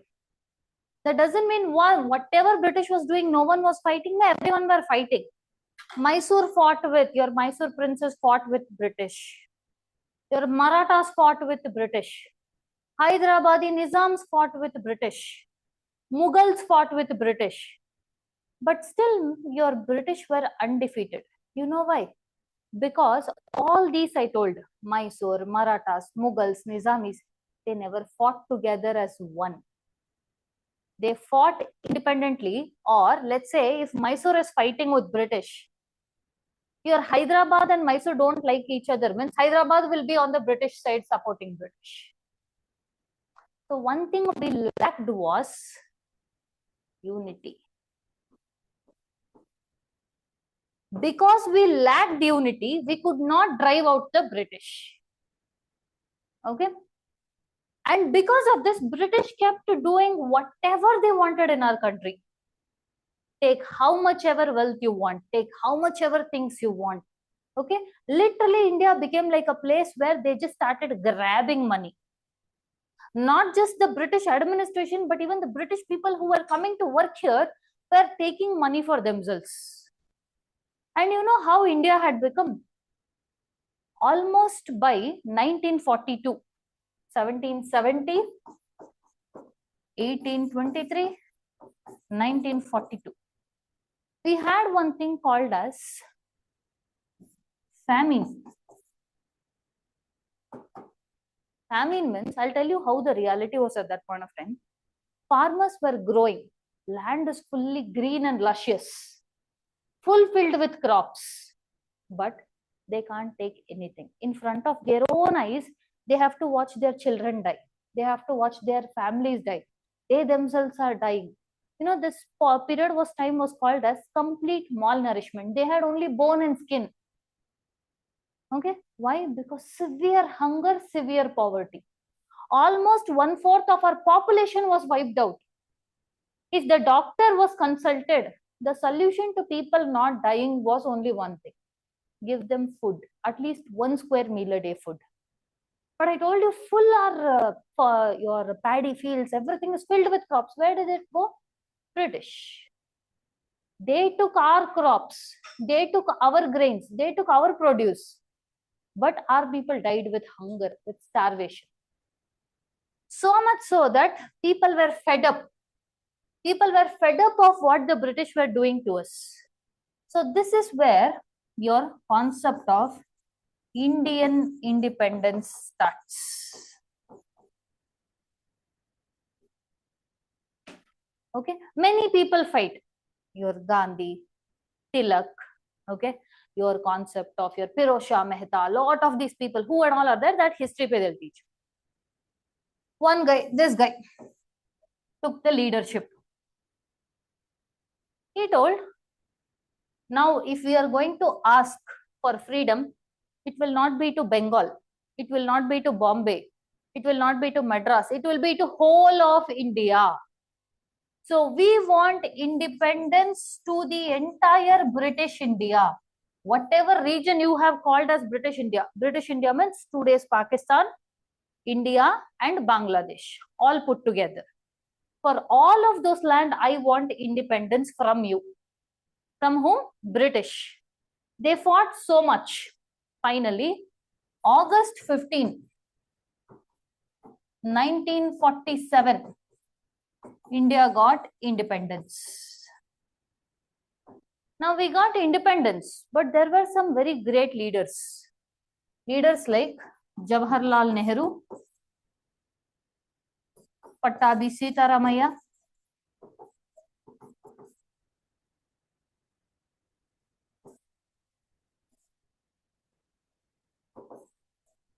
Sardar Vallabhbhai Patel,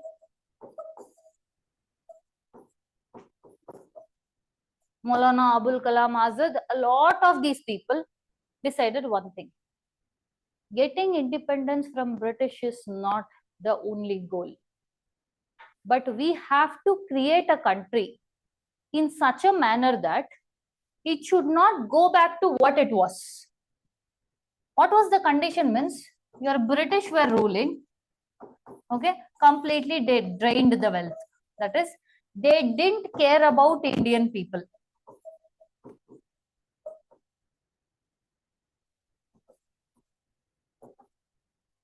Before British, who were ruling? Kings and queens. They also did not care about people. Not everyone. Some people cared, some people did not care. That option is there. If either I can be the worst king or I can be the best king, but you're leaving that option for destiny. They told these leaders, especially your first prime minister of the country, Jawaharlal Nehru, and everyone told, we should not leave the fate of Indian people thinking that someone will be good or bad.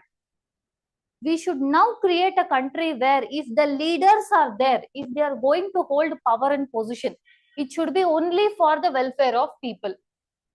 And that rule should be made in such a way that every freaking government that will come should follow that rule. This is what they decided. They will write down certain specific rules, regulations about how India, now after 1947, we are called as free and independent India, should be run. All these things they wrote down in one book. Okay, this book, simply if they write down in a book, people will not follow. They told, in this entire country from 1947, if there is only one body that has the ultimate highest amount of power and authority, it will be this book. No one can go against what is written in this book. Okay, that book is what is called as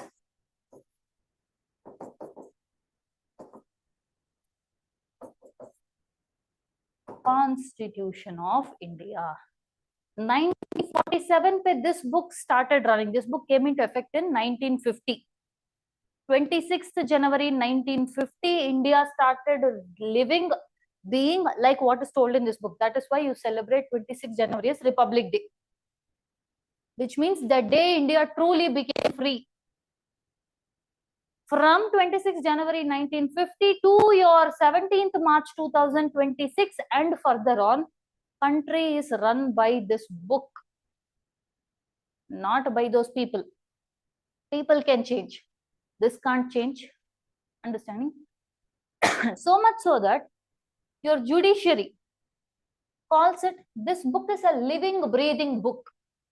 Why? Means because it always has one thing in its mind.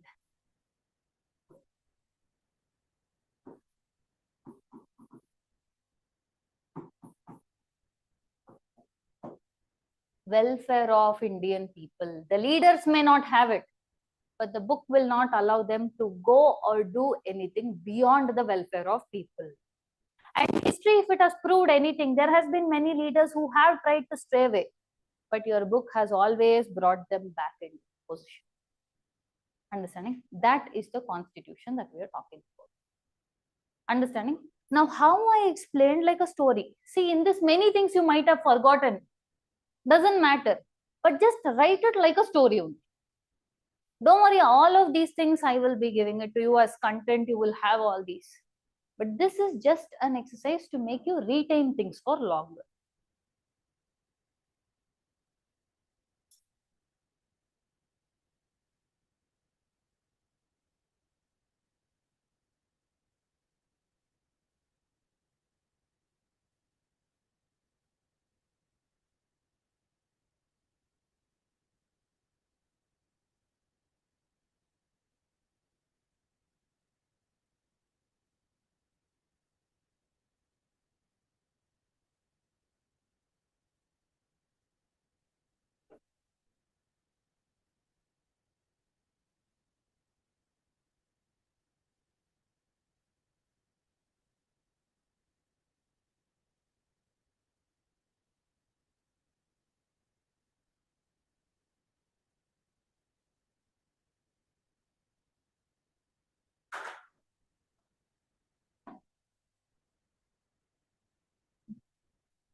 Tell me if you're done, I will scroll down. You're done, I'll scroll it down.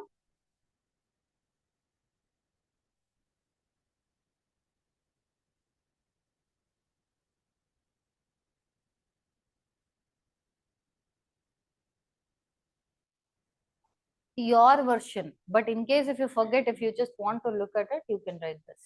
What you understood is what you write down. That's it. But in case you want a reminder as to what, where in between you lagged, so you can just take help of this board. Scroll down. Yeah. Okay. Firstly, okay.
Remember, I keep telling about this book and all. No?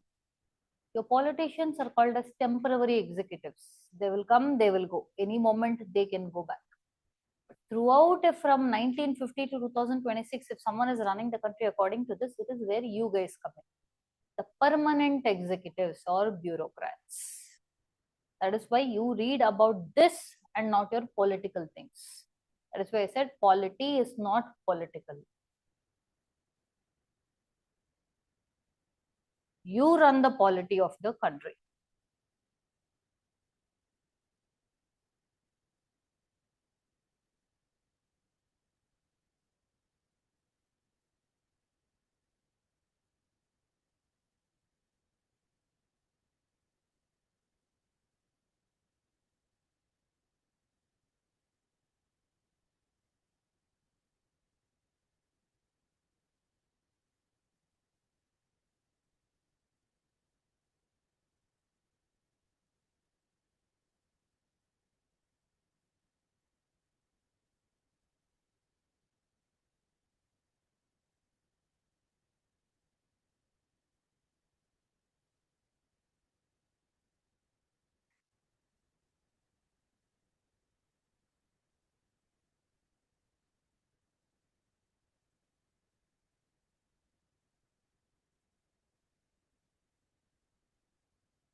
You want the content before than this?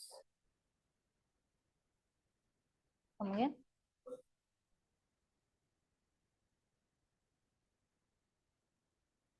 ಎಲ್ಲಿರೋದು ಬರಿಬೇಕಾ?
One.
Done.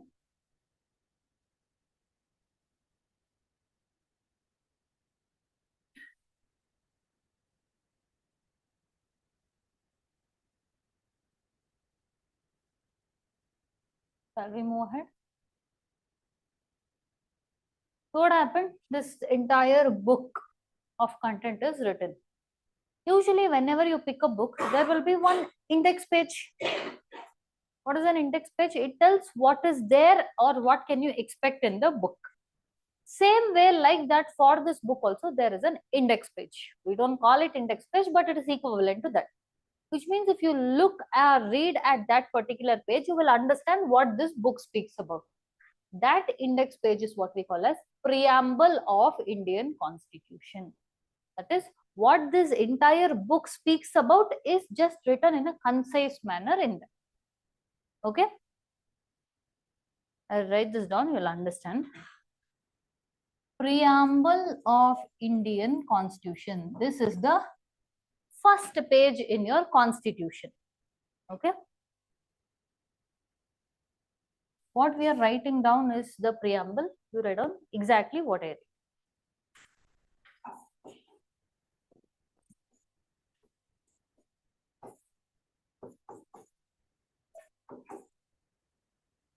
We the people of India.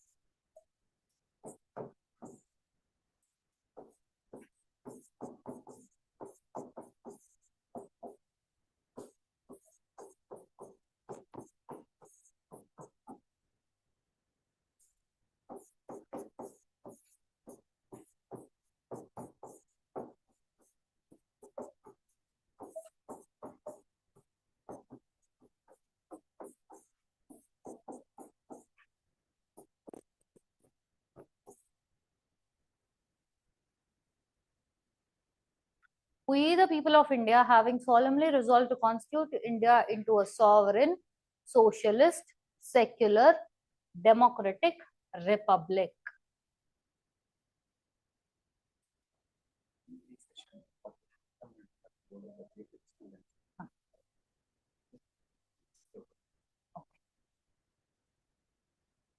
Yeah.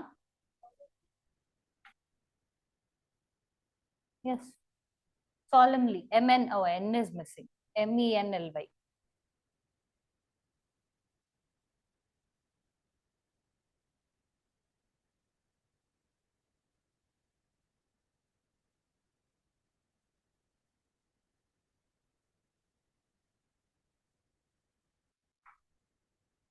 Okay. This is the first part of the preamble. Further down, again, multiple more parts will come, which means they are telling in this, what are we trying to create India means the people of India are the one who are giving the authority to create India into a sovereign, socialist, secular, democratic republic. What these words mean, what and all they wanted to create, we will see in the next session. Okay. Understood up until here? Clear up until here? Any doubts? Anything you didn't understand? Okay. We'll end the session here, but you guys stay back. There'll be a topper who will be coming and having a word with you. Okay. Up until here, clear? We'll end the session. Thank you, class.